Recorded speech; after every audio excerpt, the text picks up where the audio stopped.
Ассалаумағалейкум, барлықтарыңызға қарайсыздар. Достар, бала шағаны садикке жұмысына апардым да, мынаны алып алғам ғой. Заказ қабылдағам, ұмытып кеттім мынаны.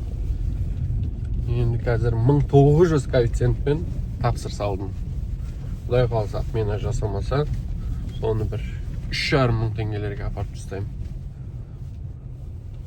Бірінші мынаны алып тастау керек. Видео түсіреміз деп алып алғам ғой, Демежан екеуміз.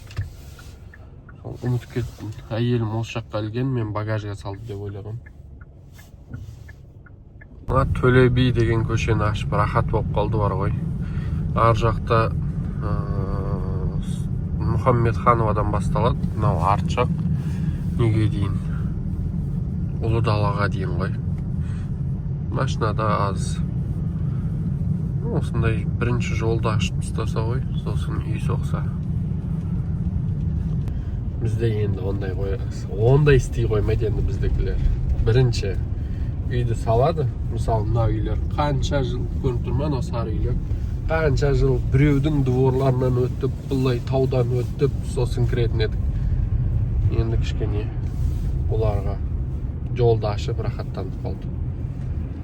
Сосын бір видео көрдім. Камера, алыста тұрған камера, iPhone деп ғой. Samsung 25 ультраның сияқты жақындатасың ғой, алыстан 100x, 200x. Сондай камераға 300x ба бірдеме қойып қойыпты. 4-ші перекресткадан алып отыр, машинаны дәл көрсетіп тұр, барлық нәрсесін жақындатып, ременді де көрсетіп тұр.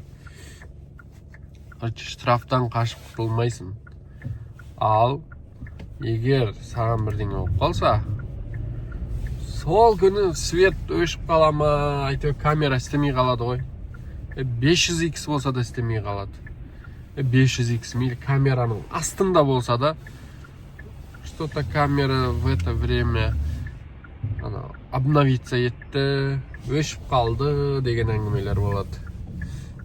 Осы тапсырысты 1900 коэффициентпен қабылдадым. Бірақ комфорт тарифінде. Бірінші тапсырысымды орындадым, 3570 теңге, одан 2788 теңгедей қалды. Енді айтайын дегенім, көп сұрақтар болып жатыр екен, 100 периодтан асып кетсе не болады енді мәке деген сияқты сұрақтар болып жатыр да. Сондай сұраққа мен кішкене жауап іздеп көрдім, бірақ мынау кімдер бар ғой, мендегі жауап тек қана самозанятый, бұрынғы ипі, қазір самозанятыйға ауысып кетті ғой. Соларға жауап бар да, қалғандарына жауап жоқ. Жаман жерден шықты. Мен екінші тапсырысымды алып келдім.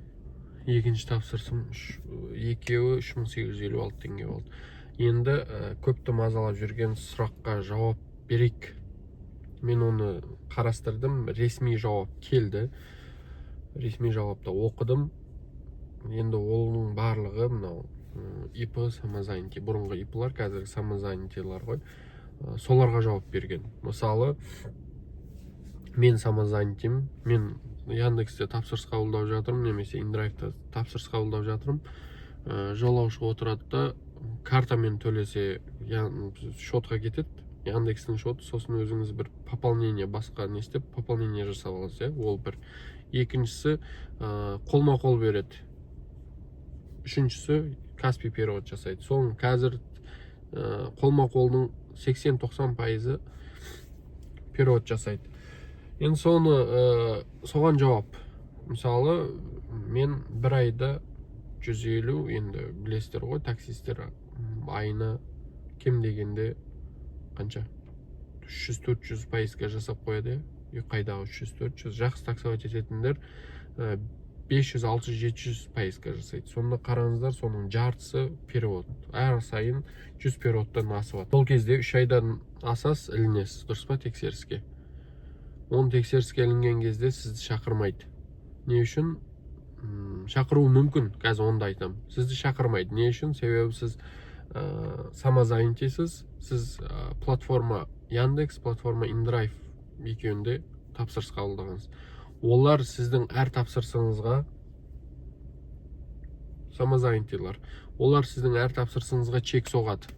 Мысалы, осындай таксист осындай ақшаға тапсырыс алып бардым, міне чек. Әр тапсырысыңызда чек шығарып налоговыйға жіберіп отырады. Сол үшін сізде көрініп тұрады. Мысалы, Мұрат мынандай айда, әр айда мынандай ақша қабылдаған, ол қолма-қол болуы мүмкін, Каспий перевод болуы мүмкін. Сізді егер шақырса, сіз айтасыз, мен Яндексте жұмыс істегем. Міне, барлығы Яндексте. Барлық мен қабылдаған переводтарға чектер бар. Дейсіз болды. Негізі ол шақырмайды, себебі сізде чек тұрады ар жақта. Соны көреді, сіздікімен салыстырады. Бұл самозанятый, бұның барлығына чек соғылған. Отчет бар дейді. Ал екіншісі шақырады. Мен енді ол өз ойым. Мынау официально да. Енді өз ойым. Ол шақырады қашан? Мысалы, сіз толтырып бағанағы 100 переводтан асып кеттіңіз, таксиде барлығы перевод жасайды, асып кеттіңіз. Екіншісі, сізге басқа жерден ақша түскен. Мысалы, туысқандарыңыз бар, басқа бар, досыңыз бар, тағы бірдеме алып сатып жердіңіз, тағы бірдемелер сондай. Өзіміз білмейміз ғой, Каспийде мынандай ақша айналады, қалтада ақша жоқ. Білмейміз, қайдан айналып жатқанын өзіміз білмейміз кейде, дұрыс па? Соған шақырады. Беркел, Мұрат бұлай жасайды. Беркел. Не болды? Сенде тапсырыс бар. Переводтар бар. Соның 200, мысалы, ай сайын 100-ден 300-400 чек соққансың. Молодец. Ол 400 чегің, мысалы, ай сайын 1 миллионнан болғанда 3 миллионға сен тапсырдың. Дұрыс па? Сен чек тапсырып қойың, молодец. Одан басқа мына жерде перевод бар. Қандай перевод? Мысалы, Айгүлден 100 мың түскен, Дәулеттен 400 мың түскен, анадан мынандай түскен, мынадан мынандай түскен. Сосын сайды, сол менің туысқандарым дейсіз, сіз доказать ете алмайсыз. Сол үшін, егер сіздер, енді ол өз ойым, әрине, доказать ету қиын ар жақта. Қалай доказать етесіз, ол бір заңды болу керек, нотариально болу керек. Сол кезде, мысалы, біреу қайтарып жатыр ма, нотариально. Олар айтады, біз қайдан білеміз, ол шынымен сенің ақшаң екен. Сен нотариально беріп бедің қарызға, нотариально алып жатырсың ба қарызыңды, деген сияқты да. Енді ол таксидегі самозанятый болып жұмыс істесеңіз, таксидегі переводтардың барлығына чек бар. Оны переводты қабылдай берсеңіздер болады. Егер оны қабылдап жатсыздар ма, одан басқа 100 теңгеде қабылдамаңыздар. Одан басқа чегі жоқ нәрсеге қабылдамаңыздар. Себебі, мысалы, чегі барларға жинайды да, чегі жоқтарға 10% налог төлетеді. Негізі 1% ғой бізде. Жоқ, саған штраф 10% төлейсің дейді. Менде де сондай нәрсе болған. Сол үшін айтып отырмын. 100 перевод, егер ешкім ешқай жерден ақша қабылдамайтын болса, бөлек. Бағана именно таксиден бөлек қабылдамаса, уайымдамасаңыздар болады, смело қабылдай бересіздер. Ал енді екіншісі, самозанятый ашпағандар, арасында таксовать ететіндер, мынандайларға, оларға сіздерге чек соғылмайды. Сіз самозанятый емессіз, официально емессіз. Сіздер просто таксопаркпен жұмыс істесеңіздер болады, Енді істеп жүр ғой көп адам. Оны қашудың жолы бар. Тарлан паркте не бар? QR береді.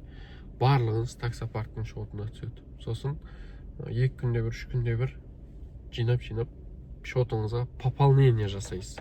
Бір банктан екінші банкқа пополнение, перевод есептелмейді ол. Сондай жері бар.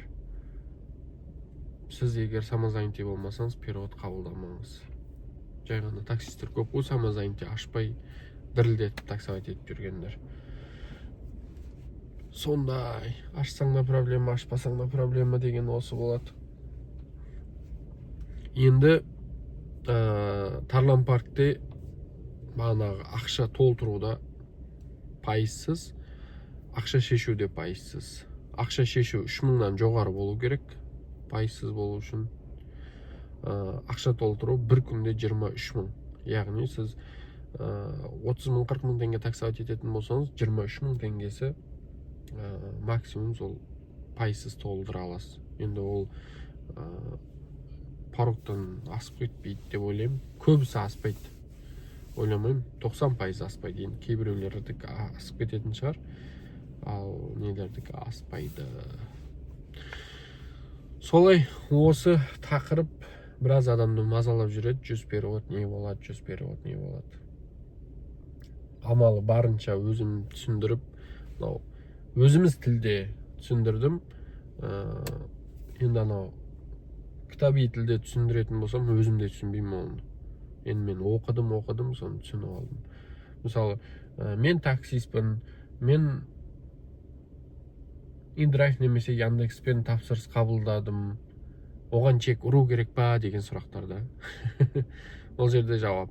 Жоқ, сен ұрмайсың, себебі платформа өзі ұрады. Ал сен ұрып қойсаң, ол 2 чекке есептеледі. Сосын проблема болады. Беркел, сенде 2 чек бар деген сияқты. Бірақ бір сомаға 2 чек болып кетеді. Сондай проблемалары бар. 2 чекте соғып жібермеу керек айтпақшы. Сол мен айтайын дегенім. Барынша өзіміздің тілде түсіндіруге тырыстым. Барлықтарыңызға рахмет. Ал біз болсақ жұмыс жасаймыз. Жұмыс істеп жүрген жоқпыз. Тарлан паркта жұмыс істеу керек. Мынаны қараңыздаршы, табыстарды. Не деген табыс? Болмайды ғой мынау табыс. Мысалы 7 февраль 32 мың істегем, қалған ештеңе жоқ. Міне бүгін. Енді бүгінде жақсылап жұмыс істеуіміз керек. Ертең жұмыс істеуіміз керек. Солай. Тарлан паркта ақша шешу пайсыз, ақша толтыру пайсыз. Сол жері бар. Сосын әр жексенбі 2000 бонусы бар, оны алып жүрген жоқпын. Кейде алам, кейде көбінесе алмай жүрмін. Ол үшін жұмыс істеу керек, алу үшін жұмыс істеңіздер, бонустарыңызды алыңыздар. 100 переводқа ілініп қалмаңыздар. Осы видеода созылып кетті, енді былай созбай ақ қояйын. Келесі видеоларда кездескенше сау аман болыңыздар. Рахмет барлықтарыңызға. Өз ойларыңызды жазып кетіңіздер. Кім қандай налоговый жағынан проблемаларға жолығып жатыр, мәселелер болып жатыр деген сияқты. Өз ойларыңызды жазып кетіңіздер. Бәлкім тағы мен білмеген тағы бірдеме бар шығар. Сіздер жазып кетсеңіздер, көпшілік оқыса, соған ілікпейтін еді.